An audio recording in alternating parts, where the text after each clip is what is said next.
Contact points, i.e. your handlebar grips and your saddle, are every bit as important as getting your bike set up correctly in the first place. Now, over the years, I've been lucky enough to kind of find my way without having to mess around with too many different options, but I'm well aware it's not always that simple. So what is it that goes into making a saddle comfortable for some riders and not for others? Ergon invited me here to the design headquarters in Koblenz, Germany to find out exactly what goes into designing and manufacturing the essential contact points for your bike.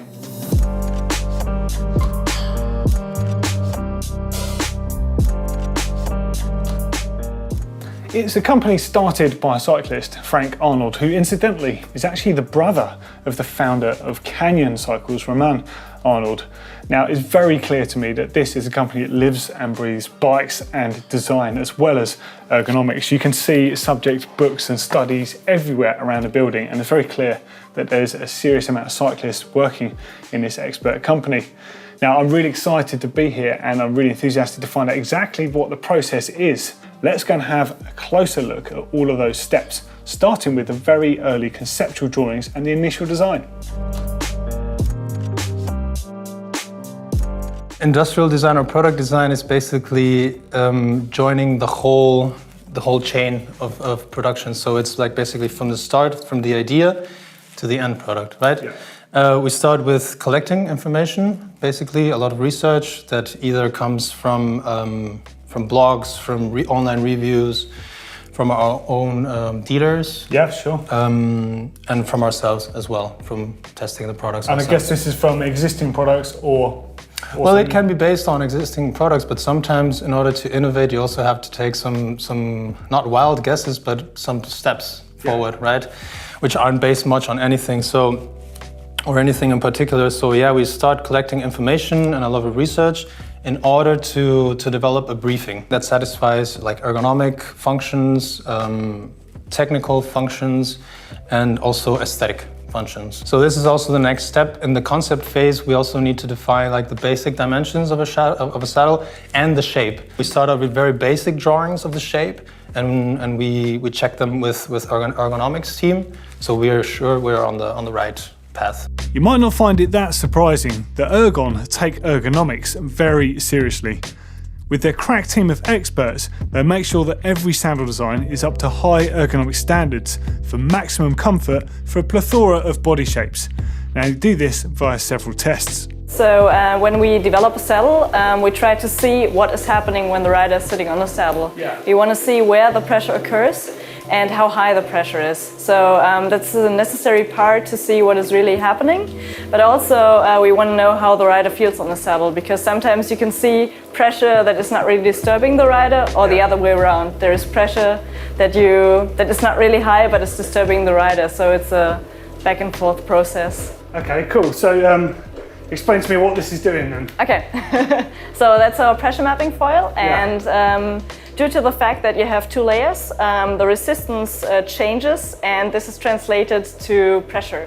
So I can see exactly where the bones are touching the saddle and how hard the bones are touching the saddle. Yeah, that's okay. what can be done. So I could switch it on now, and then we can see how the saddle performs for you. Yeah, let's do it. Okay, so just keep on pedaling and try to act as if you were like outside. Outside in the hills.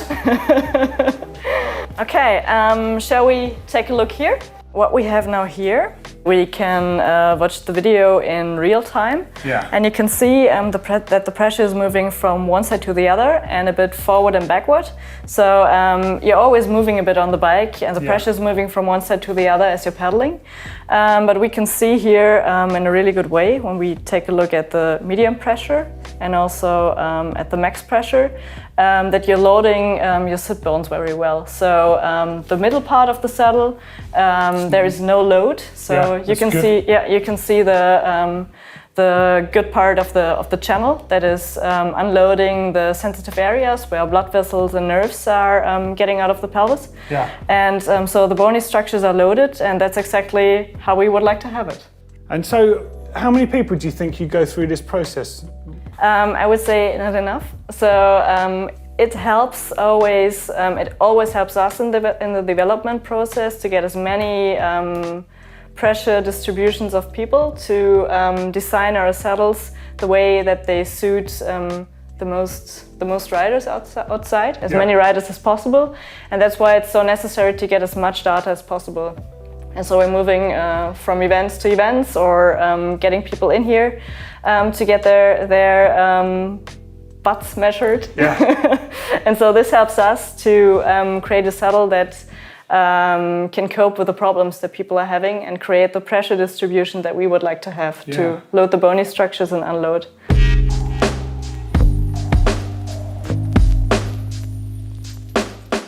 After we sketch and we have like a clear idea that everyone's behind, we start really with the concept development. That means turning it into functional prototypes, which involves, of course, not only on 2D but also on 3D. So we move on to CAD design, which is computer-assisted design or development. So what we got here is a CAD program. It's a 3D program in which you construct and build every part. And what we're looking at right now is the assembly part. So it's all of the parts together in one. So engineers let us know, okay, the rail drives into this garage, and this garage has to have these specific dimensions. If you don't, it's not going to fit. It's going to crack. It's going to sound. It's going to have 3 millimeters, 3.5, 4 millimeters wall thickness. So you got to take a lot of factors into consideration. So if you go inside this part, you'll see that it's like this huge construction, which is feature over feature over feature. So it's huge, right? We can also check like extra parts that we adapt to it, to the shell.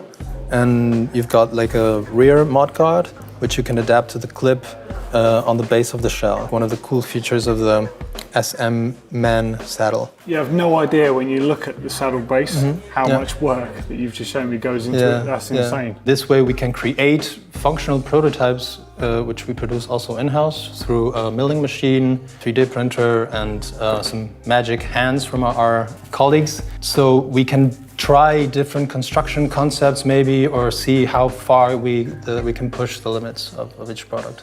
Once a design concept has been approved digitally, a prototype is made in-house. Now, using the CAD designs, the prototype is milled from a choice of varying densities of foam. The rubber exterior material is draped over, and the padding is attached to a 3D printed shell.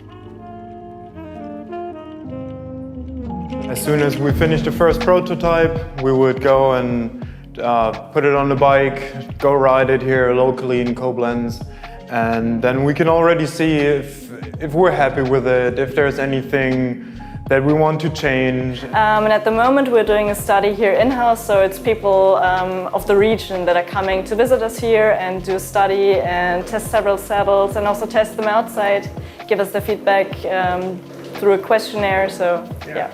Sometimes we send it to other riders, professional riders, or that are sponsored by us as well.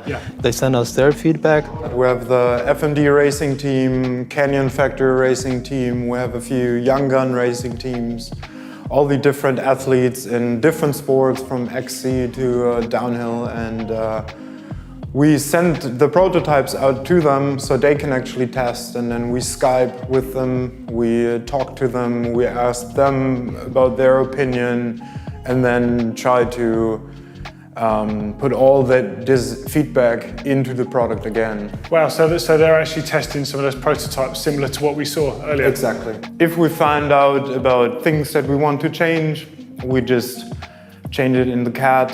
So you always have to keep in mind, okay, I changed the shell. How is this going to affect padding, rail, and other components, right? Yeah, sure. How is this going to look on a bike right now? If we're saying this is not comfortable enough, we need to add 3 millimeters padding to the Change the appearance again. And then 3 months later, you have to check like, oh, this looks too fat for a downhill bike, right? Yeah. So in order to avoid these, we need to always go back to the briefing, to the original requirements, which we from the start stated are the most important thing. And then talk about it again and again, get everything finished, redo the thing, and do everything again. And again. And again. Until we get it right.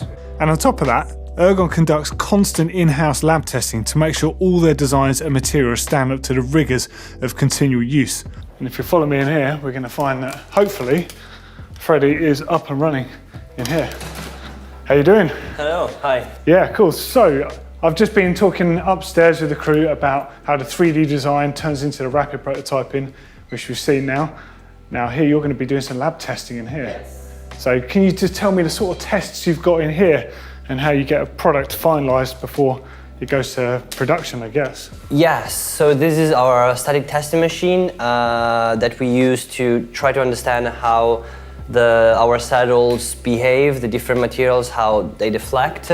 Yeah. For example, we want to see how the plastic part, the shell of the saddle, how it will deflect, having different thicknesses, so we can make sure that the saddle deflects in the right way for the type of saddle you're trying to make. We can actually run a test if you want, so yeah, you can definitely. see what happens. Let's see actually what happens to the saddle. We are about to load the saddle with 70 kilograms, which are going to be loaded onto these 2 points, okay. which are our sit bones. Yeah. They simulate the bones of the body. I can already see it flexing, yeah. Yeah, exactly. Okay. And interesting to notice also that the nose moves up a little bit as the saddle is pressed down. These are the sit bones that we have right now, right here, but we have other type of sit bone shapes. Depending on the kind of riding you're doing, you're going to be lean more forward, so your sit bone position on the saddle is going to change. Yeah, of course. So you need to have different sizes of those sit bones and also different width depending on the anatomy of each person. Obviously, that's going to differ. And so, wow, that's a serious amount of testing that has to go on Yes. for this. So what is the goal of this part of the testing? Is this for like stress of the saddle? Or is this for comfort? It's to really understand how much the saddle moves when you pedal, when your load is on there, when you're pedaling, because you don't want too much movement or too little movement, or you want more for one kind of riding than another, and to see how different materials will behave, will allow deflection or not. So it's to make sure we're doing the saddle right for the type of riding that we want for the type of riding. Cool. And what other tests have you got in the lab? We have temperature testing here. For example, we simply heat up the saddle to a certain temperature for a long time and see how the materials are affected. Then after that we can maybe run this test again and see if the results are different. Exactly, because obviously you can leave a bike outside in a high temperature for a long time, a whole summer, 40 degrees. So we have to make sure that it can withstand the heat well. Also humidity testing, because you have that problem in many areas, and humidity can be a huge problem. All these humidity, heat, and high, very cold could make the saddle too hard, make it more uncomfortable. So it's important to make sure that it stays comfortable even in these extreme conditions. What would the effect of humidity be on a saddle? It could become a bit harder. Yes. Oh, right, okay. There are problems you hear about problems of people living in high humidity areas that they say some saddles can change over time. So we have to make sure that we choose materials that don't change their properties, their behavior with high humidity. Wow, so this is totally not what I thought this was going to be like. It's not just simply getting the correct foam and the correct base and the correct top and checking the saddle is strong and stiff. There's so much more to saddle development. Wow, this is quite impressive. And then after that, it's all about bringing it to production. So not only ergonomics and engineering feedback always, like in one table, but also regarding production. So we travel to our manufacturers as well to take care of, go through all the projects in order to, because you can design something really cool here, but if you just leave it to your manufacturer without working and learning from each other, constant communication, it can be like a huge gap between the expected result and the end result. So you have to be also there and learn from them, get their feedback regarding production, and then you can kind of hand in hand develop the best product possible inside a time frame, because it's always the determining factor is always time. Well, there we go. That is a finished Ergon saddle. I certainly didn't think there was going to be that many parts to the process, but I'm seriously impressed by the sheer amount of design, industrial design, testing, prototype testing, laboratory testing, and then real world testing that goes into making something like this has certainly made me pay a bit more attention to it, and certainly the fact that they make these for different sit bone widths is definitely designed around different style riders. I think it's a super interesting process and well worth checking out. Definitely get yourself measured up for the right size saddle. The saddle is the key to being super comfortable on a bike. Hopefully you found this as interesting as I did, touring around the facility here in Koblenz. As always, don't forget to give us a huge thumbs up here at GMBN Tech, and of course don't forget to click, share and subscribe with all the content. Cheers guys.